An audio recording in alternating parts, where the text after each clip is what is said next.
War and Order is a mobile city builder strategy game packed with minigames like tower defense and teamed up boss eliminations.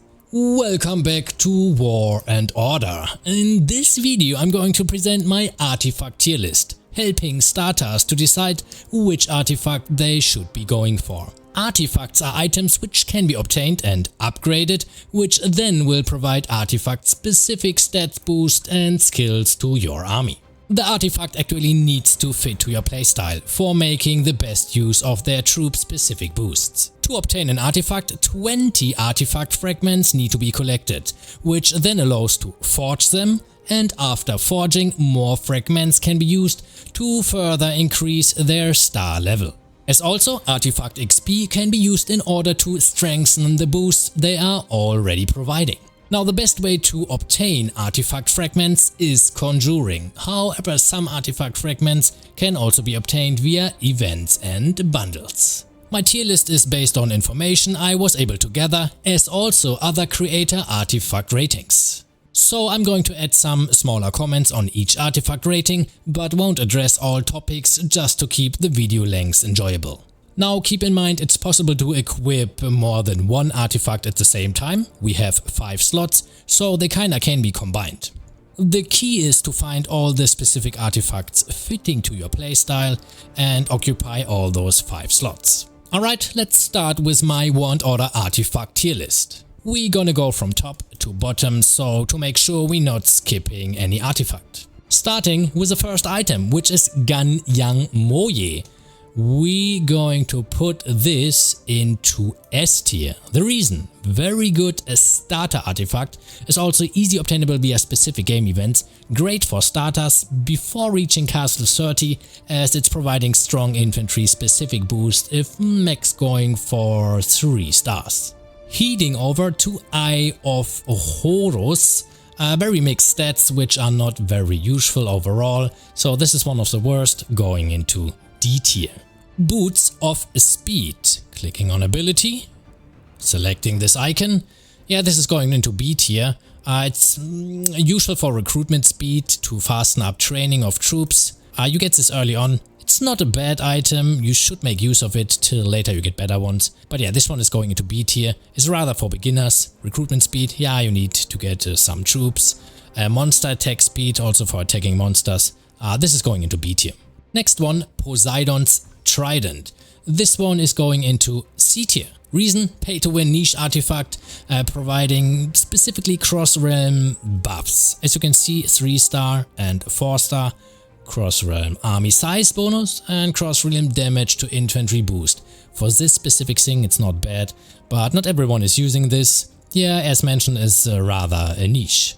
Golden Armor. We selecting the icon, and Golden Armor is going into A tier. Reason, cavalry specific endgame artifact, close to S tier, but as artifact skills is not that of a game breaker, goes to A tier.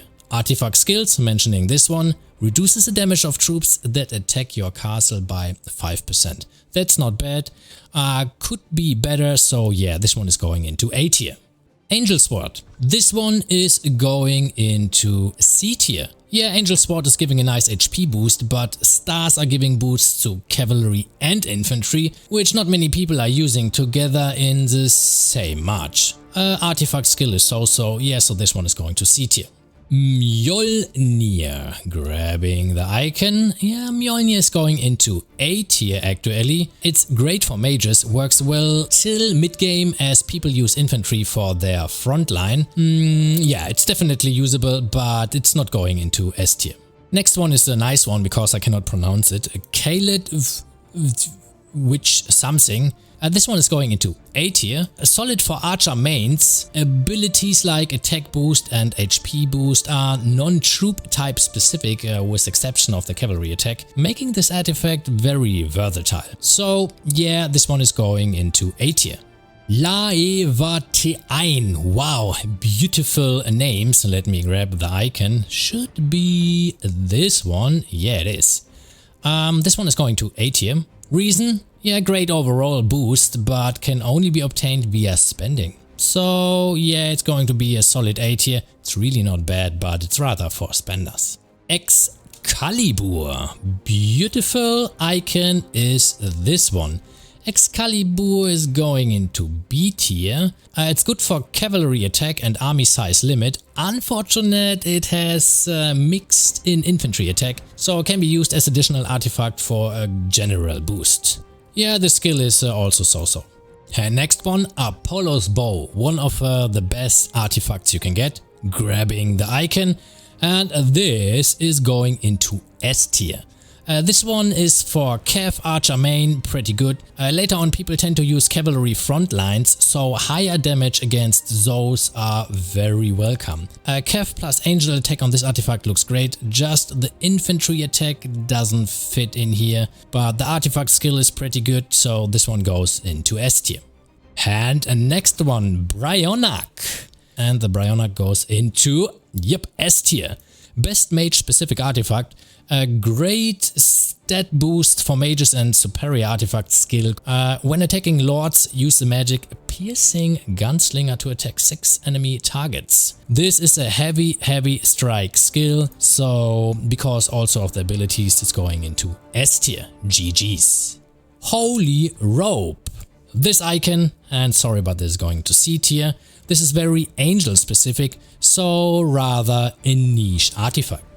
Heading over to Heavenly Spear. Heavenly Spear is going into S tier. It's a must-have archer main artifact, specifically boosts archer stats, and plus it comes with an amazing artifact skill. Just telling you, it's S tier, other people rated it the same way, go for it, if you can. Emperor's Sword.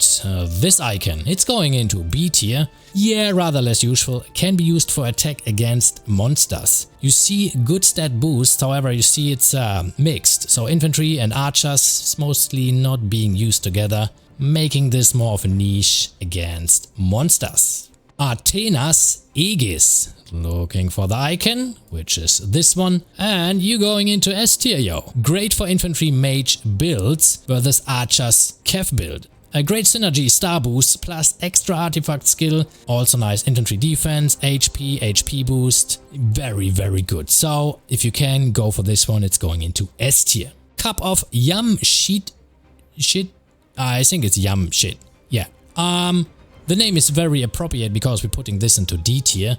It's golem specific artifact, very limited use of my knowledge. Other people also rated this very bad, so it definitely belongs into D tier. If someone thinks different, let me know in the comments, but I found this being in D tier here.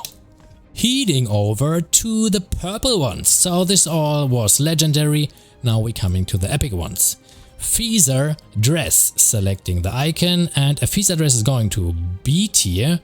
Useful against archer builds. Overall not a bad artifact, but nothing special. And as you can see, only the legendary ones have artifact skills, the purple ones don't. Yeah, but you can mix them. You can use legendary ones together with epic ones, because you can use 5 at the same time. You just have to make sure you find artifacts fitting to each other, boosting kind of the same stats.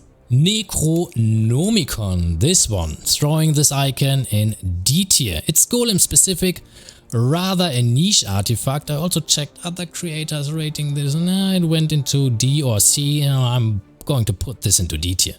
Cool Tana, this icon. Yeah, you going into A tier.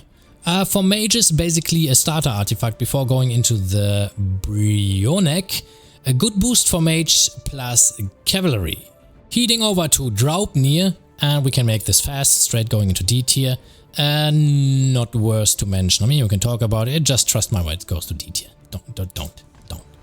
Magic Lamp. You going into, sorry, also D tier. Yep, starter artifact, very angel specific, but wait, let me open this. Yeah, it's very angel specific, but if using angels, other artifacts become much more usable than this one, so not much of a use as of my knowledge. Gusli. Yeah, Gusli is here and going into B tier. Good starter artifact, drops effectivity after 3 stars, as for what I know. So yeah, you can put this into 3 stars and then it's not much use anymore. So yeah, this goes into B tier. Joy Use, if this was pronounced correctly. This icon goes into B tier. This is a utility artifact for recruitment speed, so very situational. If you're looking to expand your army a little bit faster, yeah, maybe get this one. Otherwise, for fighting stats, nope. Durendal, this one going into A tier. This is for archer mains, like the Kotana's version for mages. The Durendal can be used by archers before upgrading to the Apollo's bow. Muramasa, this one, going into C tier. Should be used early on, until reaching about level 25, and you are able to replace it with a Cortana or Bryonak. Shu Ko Nu. Going into B tier actually. The icon is this one, throwing into B. A solid beginner's archer artifact, and that's it. Not going to say more about it. Yep. Draconite, you going to get thrown into B tier. Got a limited usage. Building and healing speed looks good, but compared to other artifacts, lacks in boosts. Heading over to Lubus Halberd, this one. Going into D tier, one of the bad ones. Cavalry starting artifact, but not many are using cavs at the beginning, so yeah. Aspis, this one is going into B tier. Yeah, it's not the best boost, but it's easy to obtain and easy to level up. However, only for infantry is going to be B tier. And the last one, Book of Trolls, you going into A tier. Very concentrated on research and building speed, useful in early as also late game, saving a ton of speed ups. One of the best blue artifacts available, so yeah, this definitely is worse. And with this being said, that's my tier list. I hope it's gonna be helpful to you. Thank you very much for watching, and if you haven't downloaded War and Order yet, use the link in the description to support the channel. If you enjoyed this guide, drop a like and subscribe. Check out my other videos for War and Order, and I will see you on the next one.